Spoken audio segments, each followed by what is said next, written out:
oh nggak percaya, nggak bakal kejadian, ini bakal jadi program mangkrak seperti Hambalang. Apa respons dari Kepala WIKN ini? Kalau dengan perintah Bapak Presiden pada ratas itu, insya Allah tidak akan terjadi mangkrak seperti Hambalang. Okay?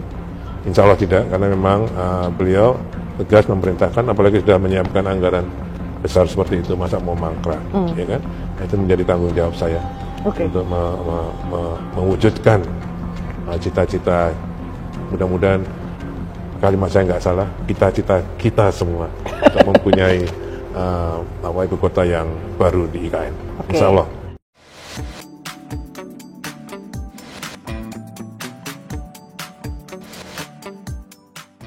Jumpa lagi di channel Andre M. Semoga semua diberi kesehatan oleh Tuhan. Jangan lupa tonton sampai akhir agar tidak ada kejanggalan lanjut pembangunan proyek Ibu Kota Negara, IKN, di Indonesia. Memasuki tahap kedua setelah adanya penambahan anggaran sebesar 8,1 triliun rupiah. Meski sebelumnya terdapat pemangkasan pada daftar isian pelaksanaan anggaran, DIPA, IKN, yang awalnya sebesar 6,3 triliun rupiah menjadi 5,2 triliun rupiah, proyek ini tetap dilanjutkan.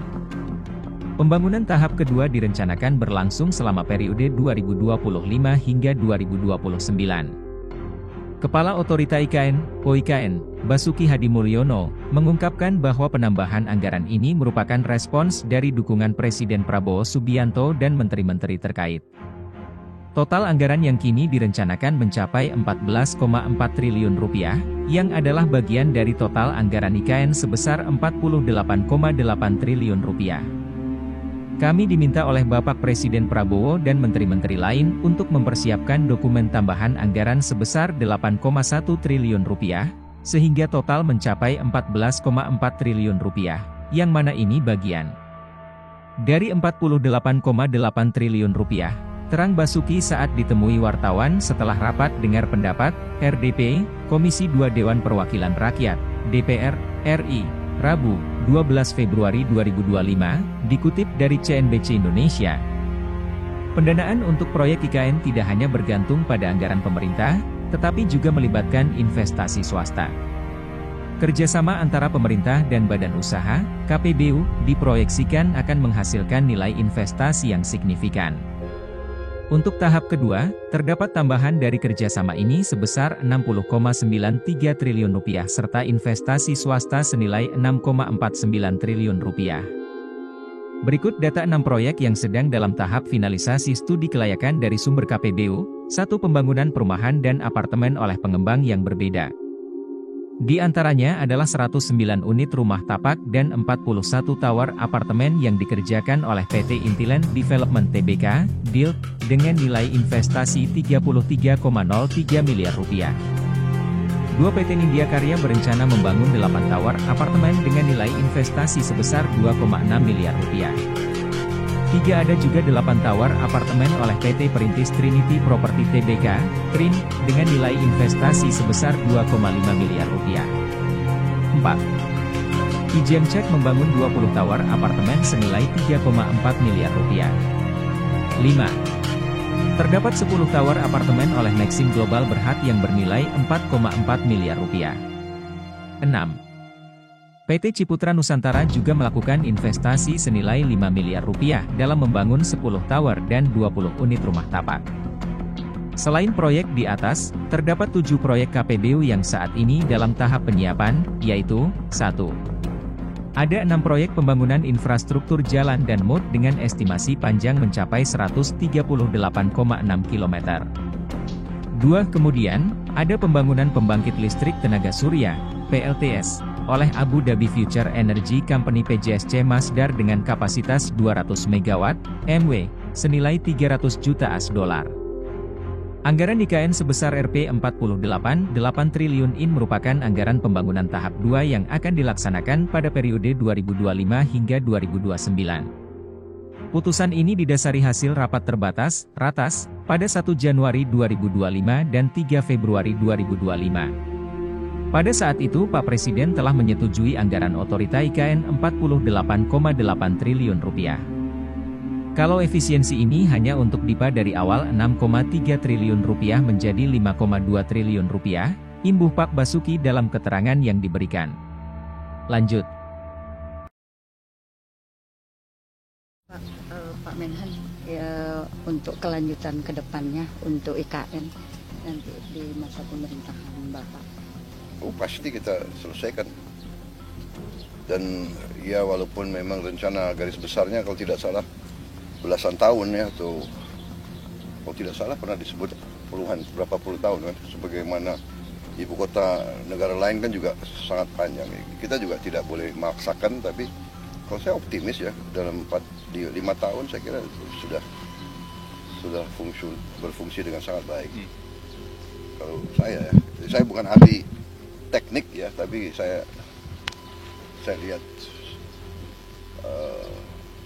potensinya, saya yakin 5-6 tahun akan bagus, akan selesai. Jadi ke depannya IKN akan berlanjut terus ya Pak? Ya pastilah. Jumpa lagi di channel Andre M. Semoga semua diberi kesehatan oleh Tuhan. Lanjut. Presiden Prabowo Subianto membuktikan komitmennya untuk melanjutkan pembangunan Ibu Kota Negara, IKN, Nusantara. Proyek yang menjadi warisan pemerintahan Joko Widodo Ma'ruf Amin ini tetap dibahas dalam 100 hari kerja Presiden Prabowo. Pengamat kebijakan publik Universitas Trisakti, Trubus Radiansyah menilai Prabowo sepertinya sangat serius meneruskan pembangunan IKN.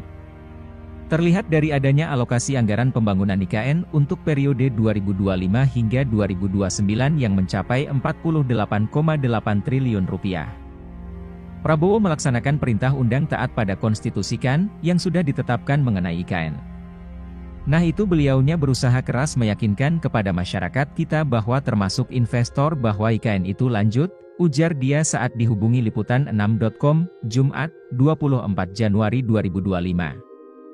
Ada upaya untuk menambah anggaran, sambung dia. Selain itu, Presiden Prabowo juga telah menerbitkan Peraturan Presiden, Perpres, yang mengubah status Jakarta dari daerah khusus ibu kota menjadi daerah khusus. Meskipun perpindahan fisik ibu kota belum sepenuhnya terrealisasi, regulasi ini menjadi acuan dalam mempersiapkan pembangunan IKN. Hanya masalah perpindahannya yang belum. Karena ini masih menyiapkan infrastrukturnya, ujar dia. Lebih lanjut, Trubus juga mengingatkan agar pemerintah tidak sepenuhnya bergantung pada investor swasta dalam proyek ini. Ia menilai konsep kerjasama antara pemerintah dan badan usaha, KPBU, akan lebih efektif, dengan pemerintah tetap memegang kendali penuh. Jangan terlalu banyak melibatkan investor swasta, karena IKN harus tetap menjadi kewenangan pemerintah, ujar Trubus. Trubus optimistis bahwa cita-cita menjadikan IKN sebagai ibu kota politik pada 2028 semakin nyata. Ia menilai bahwa dengan berbagai langkah yang diambil, pembangunan IKN akan tetap berjalan meskipun secara bertahap. Di sisi lain, Direktur Parameter Politik Indonesia, PPI, Adi Praitno, proyek IKN tidak lagi menjadi program prioritas Presiden Prabowo, meski tetap dilanjutkan.